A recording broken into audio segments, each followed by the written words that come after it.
आज हमारे साथ हैं देश के वो विख्यात निर्देशक, कलाकार जिनकी बात और लोगों की तरह आम नहीं है।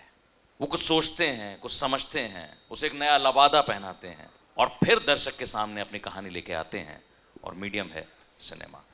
मैं चाहूंगा कि एक बार बहुत जोरदार तालियों से स्वागत करें जागरण फिल्म फेस्टिवल के मेंटोर, संरक्षक, आदरणीय सुधीर मिश्रा साहब का। Welcome sir.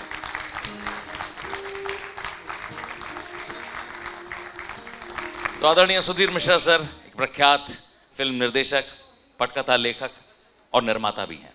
शुरुआत करते हैं सर के जीवन के साथ, क्योंकि हम सबकी एक क्यूरियोसिटी रहती है, हम सबकी एक इच्छा रहती है कि हम जब अपने से बहुत बड़े कद के किसी कलाकार को, किसी इंसान से मिलें तो ये जानें कि उसका जीवन कैसे शुरू हुआ था, जिससे हम प्रेरणा ले सकें कि हमें अपने जीवन को किस तरीके से तराशना है कि हम भी जीवन में ऐसे बन सकें। मैं सर से गुजारिश करूंगा कि आप अपने जीवन के कुछ पल, सर आपकी शुरुआत किस तरीके से हुई, वो कौन सी चीज़ें थी, वो क्या मोमेंट्स थे जिसने आपको फिल्म के थ्रू कहानी कहने का की प्रेरणा दी? अच्छा खाना जो है ना वो कैसे बनता मालूम है? गलती से। तो सारा कुछ गलती से होता है। आप हाइंडसाइट में ऐसा सोच सकते हैं कि मैंने ऐसा सोचा था तो ये हुआ, ऐसा कुछ था नहीं। मैं लखनऊ में पैदा तो नागपुर में हुआ था, वो माँ के घर बड़ा लड़का पैदा होता है, लेकिन शुरुआती जीवन जो है लखनऊ का हूँ। और थोड़ा फ़ख्र भी है कि वहाँ से शुरू हुआ, क्योंकि तो बगैर डरे तमीज़ से अपनी बात कहना ये हमें सिखाया गया। मेरे फादर जो थे मैथमेटिशियन थे, तो हर चीज़ प्रोबेबिलिटी है, चांस है। तो मेरी स्क्रिप्टें भी ऐसी हैं, फिल्में भी ऐसी हैं, जीवन भी ऐसे ही है। तो मेरे फादर जो थे लखनऊ में वो फिल्म सोसाइटी भी चलाते थे, क्रिकेट टीम के भी मैनेजर थे यूनिवर्सिटी के, और बहरहाल मैथमेटिक्स पढ़ाते थे कभी कभी। और मुझे गोद में बिठा के बड़ी ऐसी फिल्में उन्होंने हमारे आंगन में दिखाई जो मेरी माँ नहीं चाहती थी मैं देखूं, है ना। कुछ अजीब अजीब भी फिल्में थी। एक तरह का फेस्टिवल चलता था, वो फिल्म सोसाइटी होती थी, तो कोई चेकोस्लोवाकिया से फिल्म आई, कोई रूस से। उस ज़माने में बहुत सारी एम्बेसीज थी जो इनको दे देती थी। फिल्म सोसाइटी मूवमेंट था कलकत्ता में, मानिकदा सत्यजीत रे, चित्तानंद दासगुप्ता, ये लोग, सतीश बहादुर साहब, पता नहीं आप लोगों ने ये नाम सुने कि नहीं। बहुत बड़े फिल्म टीचर थे, आर्काइव सतीश बहादुर साहब, फिल्म अप्रिसिएशन कोर्स उन्होंने सारे हिंदुस्तान में किए। तो उसी तरह लखनऊ में था तो मैंने फिल्में देखी, उसी से कुछ प्रभावित हो गया हूँगा। दिल्ली सागर में था, एक शहर था सागर, अब पता नहीं आप लोग जानते, बहुत छोटा शहर था, उसमें एक विश्वविद्यालय था, वहाँ पढ़ रहा था, थिएटर कर रहा था। भोपाल था बगल में, वहाँ एक शख्स थे, उनका नाम था अशोक वाजपेयी। तो भोपाल एक ज़माने में कल्चरल कैपिटल था हिंदुस्तान का। तो हर बड़ा पेंटर, हर बड़ा कवि, चाहे वो मिसाल के तौर पे सर्वेश्वर दयाल सक्सेना हो, रघुवीर सहाय हो, श्रीकांत वर्मा हो, ज्ञानेंद्र पति हो, ये सब आते थे भोपाल। और हम लोग सुबह उठ के सागर से जीप में बैठ के भोपाल जाते थे, सब कर सुनने देखने। एक दिन दिल्ली में ही आया था बादल सरकार, बड़े आदमी थे, उनके साथ थिएटर करने लगा। उन्होंने एक ग्रुप बनाया दिल्ली में, वर्कशॉप थिएटर नाम था। अगर आप भोमा एक प्ले उन्होंने लिखा है, उसका जो ट्रांसलेशन अवेलेबल है तो उसमें हम लोगों का नाम है, हम 6 लोगों ने मिलकर ट्रांसलेट किया था। वो एक वर्कशॉप थिएटर था। तो हमारे कुछ एक ख्वाब था बेवकूफ़ी का कि हम 600 रुपये कमाएंगे महीने और थिएटर करेंगे और हिंदुस्तान बदल जाएगा। तो वो कुछ सच हुआ नहीं है, सिर्फ बेवकूफ़ी के ख्वाब सच होते नहीं हैं। लेकिन हम वो थिएटर करते थे वहाँ पे। फिर वहाँ से मुझे समझ में आया कि मैं थिएटर वाला नहीं हूँ, और मेरा भाई चला गया था फिल्म इंस्टीट्यूट। तो मुझे एक दिन विनोद चोपड़ा आए थे, एक बहुत बड़े एंकर रहे टीवी के, मेरे बड़े भाई थे, उनका नाम था विनोद दुआ, यहीं के। तो वो बहुत कुछ करते थे, NDTV इंडिया, इधर उधर। आजकल आप शायद जानेंगे उनको, मलिका दुआ के वालिद भी थे। बट विनोद मेरा बड़ा भाई था। उसने एक दिन मुझे बुलाया यार एक फिल्म मेकर आया है यंग सा, उसको फिल्म ऑस्कर में जा गई है, और कपिल देव है, दोनों को मिलके हमको कुछ करना है, तो तू सिनेमा वाला संभाल लेना पार्ट, मुझे नहीं मालूम। तो मैं मिला विनोद से, फिर उन्होंने कहा तुमको बहुत फिल्में के बारे में पता है, मुझे पता ही था, मैं गोद में इतनी देख चुका था, जो वो इंस्टीट्यूट में देख रहे थे मैं अपने बाप की गोद में देख चुका था। तो उन्होंने कहा कि आ जाओ, मैंने क्या करूँगा, बोला बूम पकड़ लेना। तो पकड़ना सीख लिया और पहुँच गया वहाँ। कुंदन शाह मिल गए और कुंदन शाह की वाइफ ने कहा था कि तू चल और बेकरी में नौकरी कर लंदन में, यहाँ तेरा कुछ हो नहीं रहा है। तो वो डर के अपनी बीवी से मेरे घर आ जाते, मैं पीछे ही रहता था। तो वो मैंने क्या कर रहे हो, बोले स्क्रिप्ट लिख रहा हूँ। तो बोले साथ में करो, तो मैं उनके साथ बैठता रहा। वो फिल्म जाने भी तैयार हो गई है ना। अब वो एक बार जोरदार तालियां इस कल्ट फिल्म के लिए, वाकई में एक अब उसका क्या milestone। करें, हमने नहीं सोचा था कोई कल्ट होगी या कुछ होगी, हमको तो पता ही नहीं था, मुझे तो पता ही नहीं था सिनेमा स्क्रिप्ट कैसे लिखते हैं। तो ऐसे ढुढ़कते ढुढ़कते पहुंच गए और समझ में आया। फिर वो मेरा स्कूल था जाने बजारो, तो वहाँ मुलाकात सबसे हुई। नसीरुद्दीन शाह थे, ओमपुरी थे, पंकज कपूर थे, सतीश कौशिक थे, रंजीत कपूर थे, इतने सारे मतलब लोग थे। भक्ति बर्वे आप जाने, बड़ी थिएटर की एक्ट्रेस थी महाराष्ट्र की, वो थी। नीना गुप्ता थी उसमें, बहुत सारे लोग, वो तो कर कंटेम्परेरीज थे नीना वगैरह। तो उन सब से मुलाकात हुई, उन्होंने सब ने अपनाया, मुझे गोद लिया। वहाँ सईद मिर्ज़ा मिले, बोले मेरे साथ लिखो। कुछ ऐसे ही होता रहा मेरी ज़िंदगी में, और वो बहुत प्यार मिला लोगों का। बाकी तो कुछ था नहीं, सुबह आलू गोभी थी, रात को गोभी आलू था। भट्ट साहब का प्यार था, महेश भट्ट साहब का तो शराब थी। हाँ, जावेद साहब का प्यार था तो सुबह शाम खाना था। मैं झूठ नहीं बोल रहा हूँ। जावेद साहब सुबह शाम खाना खिलाते थे, रोज रात को ले जाते थे, चिकन करी राइस खिलाते थे और जितनी शराब पीनी पिला देते थे। हाँ, तो ऐसा कुछ कमी नहीं हुई इतनी। तो वो एक वक्त था, वहाँ शेखर कपूर भी अपनी पहली फिल्म बना चुके थे, मासूम। सईद मिर्ज़ा, एक तरह का एक सिनेमा पे यकीन था, एक पैरेलल सिनेमा मूवमेंट उभर रहा था। सबको फिर लग रहा था बेवकूफ़ी में कि ये दुनिया बदल देंगे। ऐसी बेवकूफ़ियाँ समय समय पर होती रहती हैं। 10, 20, 50 लोग मरते हैं, वो कुछ होगा इस सिनेमा से। बहरहाल वो यकीन ज़रूरी होता है कुछ भी करने के लिए। आपके जीवन में बहुत ज़्यादा कोई ऐसी तकलीफ़ें या जो कहना चाहिए एक जद्दोजहद ज़िंदगी को लेके थपेड़े बहुत ज़्यादा मुझे लगता है नहीं रहे बाद में ना, है ना, उससे बाद में जब फिल्में एक बार पहली फिल्म बना ली जी, उसके बाद रहे। मेरा सवाल सर ये है कि एक है स्ट्रेट अब फॉरवर्ड, इसको मैं लाइट कर रहा हूँ ना। कोई जमीन पे सोने को और बाकी दोस्तों के जरिए खाना पीना मिलने को अच्छा माने, कोई बुरा माने।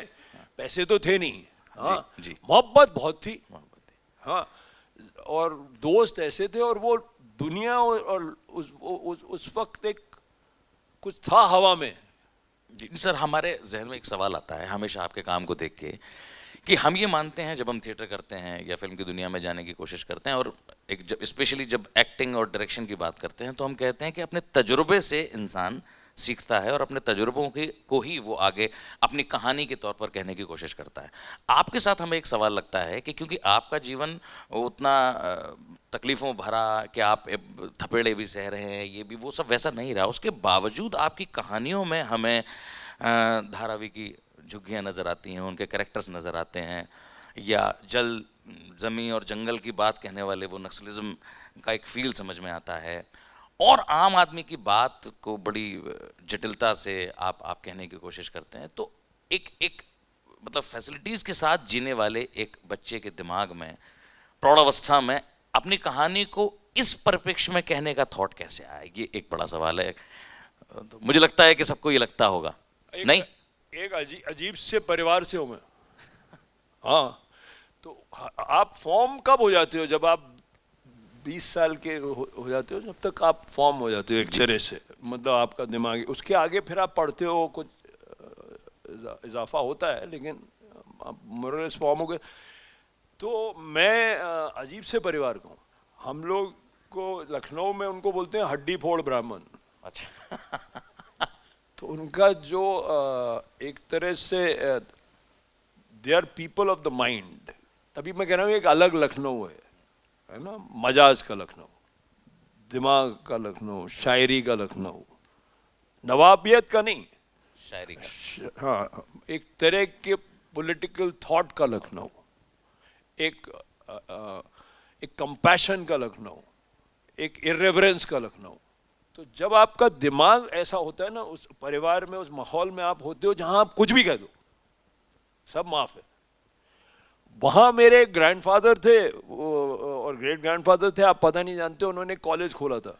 उनका उस कॉलेज का नाम था कानकुज कॉलेज के ज़माने में, अब उसका नाम है जयनारायण मिश्र कॉलेज। तो उन्होंने सारे पैसे मेरे बाप वगैरह को बोला, मैंने तुमको पढ़ा लिखा दिया। अब एक और कॉम्प्लिकेटेड कहानी है कि मेरे दादा छोड़ के घर चले गए थे। उस ज़माने में जो पैसा कमाता था ज़्यादा, उसकी दूसरी शादी हो जाती थी, है ना, वो नवाब होने की शौक होता था ना। तो दादाजी खसक गए, मेरे फादर के नाना जी आ गए, उन्होंने कहा मैंने तुमको पढ़ाया लिखाया सब कर दिया, अपने घर में लाया, अब जाओ तुम लोग, मैं सारे पैसे अपने दान कर रहा हूँ कॉलेज को। सडनली एक 26 कमरे के घर से आप लेक्चरर की सैलरी पे आ गए, है ना। तो उसके बाद उस तरह से जिंदगी जो है, बट वो दिमागी तौर पे बहुत ही खुला माहौल था। और मैं जब सागर वगैरह में पढ़ा तो छोटा शहर था, और उस कॉलेज, उस यूनिवर्सिटी में हर विषय पे बड़ा जो आदमी था वो वहाँ था, वो एक ज़माना था। तो चाचा जो थे इतने सारे, उनको रात को 2 बजे खटखटाओ और बोलो चाचा ये समझाना ज़रा यार सोशियोलॉजी का ये, तो वो खोल के बोलते थे अरे सुधीर आया देखो चाय बनाओ। हाँ, तो बड़े खुश होते थे लोग रात को 2 बजे उस ज़माने में कि कोई तो पूछे आके कि पढ़ो। पढ़ना कौन चाहता था? सवाल बहुत जरूरी है आपके जहन में आना। हम लोगों के दिमाग में क्यूरियोसिटी थी, सबसे बड़ी बात होती है क्यूरियोसिटी, कुछ जानने की जिज्ञासा। और फिर उसके जो जिज्ञासा है उसके साथ सफर करने की, क्योंकि आप घबराओ नहीं उस सफर में, आप पता नहीं कहाँ पहुंच जाओगे उस जिज्ञासा से। फिर शायद आपके माँ बाप के ख्याल गलत लगेंगे, फिर जो रूढ़िवाद है गलत लगेगा, फिर घबराना मत, माँ ने जो गोद में समझाया है वो गलत लगेगा, है ना। फिर आप वो बहुत घबराहट, because it you know uproots you from your tradition. So I am totally uprooted. आप जितना भी, आप कोई भी यंग लड़का मुझसे कुछ भी बोले, मुझे शौक ही नहीं कर सकता। आप शौक नहीं कर सकते मुझे, मैं इनसे यंगर हूं। क्या बात है। मैं अभी चैलेंज से कहता हूं, इनसे यंगर हूं ख्याल में जी हाँ जी। अब मेरा पूरा ये ले लें, जितना भी मेरे क्रेडिट है और जितने भी फिल्में हैं सब ले लें, अपनी जवानी दे दें मुझे, अभी दे दें। तो मुझे लगता है कि हर फैसिलिटी होने के बावजूद जब तक आप उन तकलीफ़ों को नहीं ओढ़ते या उन्हें समझने की कोशिश नहीं करते, तब तक वो तकलीफ़ें आपके पास नहीं आती, आपके ख्यालों में नहीं आती। एक आपका दिमाग अगर खुलता है ना तो सबकी तकलीफ अंदर आती है। Exactly sir. और कहानी जो होती है वो जो आप बनते हो, जो आपका दिमाग जिस तरह से बनता है, तो वो कहानी आपको ढूंढती है। आप क्या हो? आप एंटीना हो। मैं फिल्म मेकर बना क्यों रहा हूं? क्योंकि मुझे कोई गुरूर नहीं है फिल्म मेकर होने पे, कोई खास बात नहीं है भाई। मैं एक्सीडेंटली जो भी बना, जो मुझ पे असर हुआ, जो मुझे कोई मिला, तो मैं एक फितरत से रहा हूँगा फिल्म मेकर, जेनेटिकली कुछ प्रोग्राम रहा हूँगा। तो कहानियाँ मुझे ढूंढती हैं। एक बड़ी कवियत्री है, वो कहती है कि मैं कविता जो है वो पहाड़ के पास रहती है, कि कविता वो पहाड़ के उस पार से आती है, वो गुजरती है और मैं पकड़ लेती हूँ उसको। तो कहानी ऐसी आती है, अगर आप एंटीना हो तो आप कहानी आती है, उस कहानी को आप लिखते हो, फिर उसमें क्राफ्ट आता है, फिर उसमें समझ में आती है आपकी जो आप और आपकी समझ में दूसरी फिल्मों को देख के। सर फिल्मों से मुझे एक सवाल और याद आता है कि हम आज जो पूरी जनरेशन है, मैं जब ये फील करता हूँ, उन बच्चों से इंटरेक्ट करता हूँ, तो मुझे लगातार ये लग रहा है कि मैक्सिमम जो बिगिनर्स हैं, जो इस फील्ड में आना चाहते हैं, वो आज हॉलीवुड सिनेमा देख रहे हैं, मैक्सिमम हॉलीवुड सिनेमा। जैसा कि आपने अपने शुरुआती बात में जिक्र किया कि आपने उस वक्त क्या देखा, आपने सत्यजीत रे देखा या ऋत्विक घटक देखा या श्याम बेनेगल देखा। लेकिन मेरे एक चाचा थे, वो कहते थे तुम्हारा बाप तुम्हें बिगाड़ रहा है, आओ तुमको दारा सिंह की फिल्में दिखा। मैं बस वही मैंने बचपन में वही- सारी दारा वही- सिंह की फिल्में भी देखी। मेरा मैंने बाहर शोले भी देखी है, हाँ मैंने हिंदुस्तानी फिल्में भी देखी हैं, मैंने ऋषिकेश मुखर्जी भी देखी है। यही लखनऊ की खासियत है।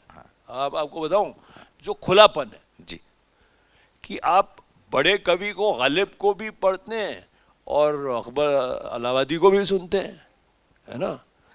तो वो जो उसका आपका जो एक दायरा, तभी मुझे कभी ऐसा नहीं लगता कि जो पॉपुलर सिनेमा वाले हैं वो नेसेसरली खराब फिल्में बनाते हैं। जी कुछ कई तरह की फिल्में बनती हैं, कई तरह से बन सकती है, वो फिल्म मेकर पे है, आपका ईडियम क्या है। आप तो ऐसा तो नहीं फोक थिएटर खराब है और नेचुरलिस्टिक थिएटर बेटर है ना।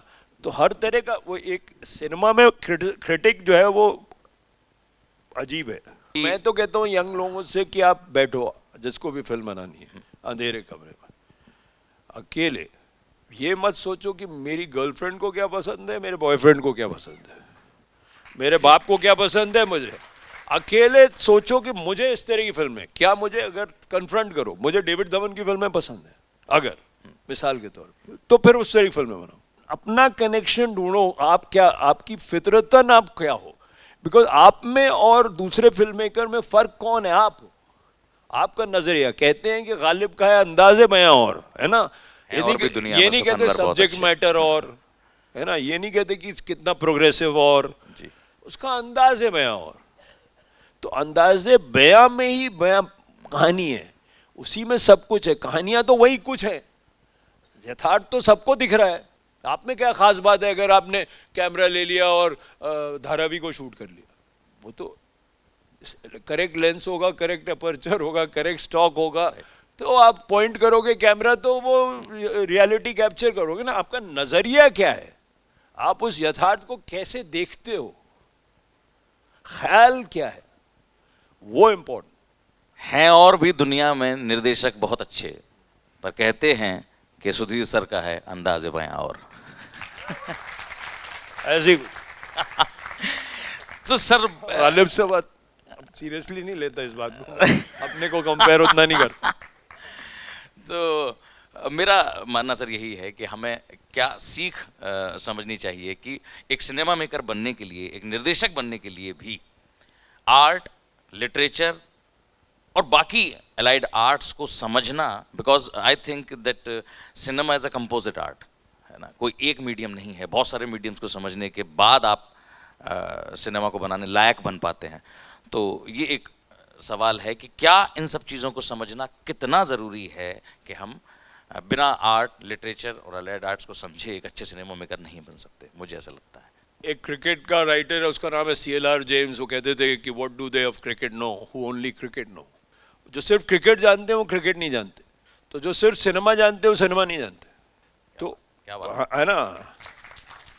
तो अगर पहली फिल्म से आगे बढ़ना है, पहली फिल्म कोई भी बना सकता है, कई लोग बना सकते हैं, एक कहानी सबके अंदर होती है ना, एक, लेकिन उससे आगे कुछ करना है, लंबा खेल खेलना है, फिल्म मेकर बनना है, तो मेरे ख्याल से एक्टर को भी मैं यही बोलता हूँ कि क्राफ्ट पे लोग आजकल सारे कसरत करने बैठते हैं, है ना, जिम में जाते हैं, जाओ, वो तो अपनी बॉडी पे भी एक कंट्रोल एक एक्टर के लिए बहुत ज़रूरी है, ऐसा कुछ नहीं।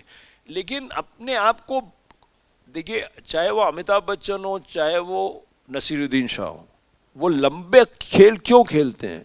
क्योंकि आज IC-814 का ब्यूरोक्रेट भी नसीर प्ले कर सकते हैं, मंडी का कुदरूस भी प्ले कर सकते हैं, पार का जो गांव वाला जो बिल्कुल पिछड़े वर्ग का आदमी भी प्ले कर सकते हैं, मासूम का दिल्ली का मिडिल क्लास आदमी भी प्ले कर सकते हैं।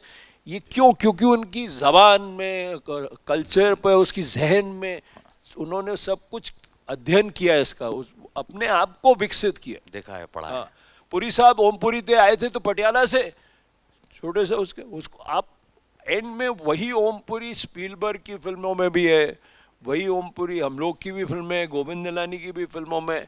तो ये एक, आप नवाजुद्दीन सिद्दीकी को देखो, है ना, तो अपने पे थोड़ा सा काम करना बहुत ज़रूरी है। और वो ये है कि आप हर चीज़ को खुले दिमाग से, आज विज्ञान के बगैर AI किधर जा रहा है, ये तो पूरी दुनिया ही तब्दील होने वाली 10 साल में, है ना। तो अब आप उसको नहीं समझोगे तो आप मीडियोकर का वक्त गया, वो सब एआई कर लेगा, ये ध्यान रखो। अगर आपने पैशनेटली बहुत ही ज़्यादा हर चीज़ छोड़ के अपनी गर्लफ्रेंड बॉयफ्रेंड को आधा घंटा 1 घंटा देख के बाकी वक्त नहीं बिताया सीखने में और अपने क्राफ्ट को होन करने में और अपने आप को, तो आप नहीं बनोगे फिल्म मेकर, आप गली में रह जाओगे, क्योंकि बाकी काम तो बटन दबाएगा कॉर्पोरेट वाला और एआई कर देगा, तो आपकी क्या ज़रूरत है। तो अगर आप अपने आप को नहीं, अपने होन के आप में कोई ख़ास बात नहीं हुई तो आप रह जाओगे। ये बहुत ही खतरनाक वक्त है। I don't envy the young at the moment, because जो बीच में था हमारे वक्त में बहुत सारे ऐसे आलतू फालतू भी चल गए, है ना, जो अब आलतू फालतू जिसने कुछ भी नहीं आता था, थोड़ा बहुत एक्टर को पटाया, उसको किया, मनाया, हाँ सब हो गया सिनेमा में, यू नो, अब नहीं चलेगा। मैं आपको बस इसी बात के लिए आगाह, मतलब इस फेस्टिवल का असली मकसद भी यही है कि सिर्फ फिल्मी हस्तियों से या बड़े नामों से सिर्फ हवाई बातें न करके धरातली बातें, ज़मीनी बातें करना बहुत ज़रूरी मुझे लगता है, क्योंकि एक बड़ी तादाद यहाँ स्टूडेंट्स की है, सिनेमा के फील्ड में आगे काम करना चाहने वाले लोगों की है, तो उनके लिए ये बात है, मुझे लगता है कि बहुत एक बड़ा सबक साबित होंगी। एक बार ज़ोरदार तालियाँ सर के लिए। मैं खुशनसीब हूँ कि सर की आने वाली अभी एक वेब सीरीज़ किसी एक चिल्ड्रन ऑफ, एक का सवाल है कोई बैठे में? नहीं अभी सवाल, हाँ हम सवाल जवाब का सिलसिला सर शुरू कर रहे हैं। बस मैं ये बताना चाहता था कि मेरा सौभाग्य है कि सर के साथ अभी रिसेंटली मुझे सर को पैशनेटली काम करते देखने का मौका मिला। सर के साथ एक छोटा सा एक कैरेक्टर मुझे सर की upcoming web series children of freedom में मुझे काम करने का मौका मिला। Thank you so much sir.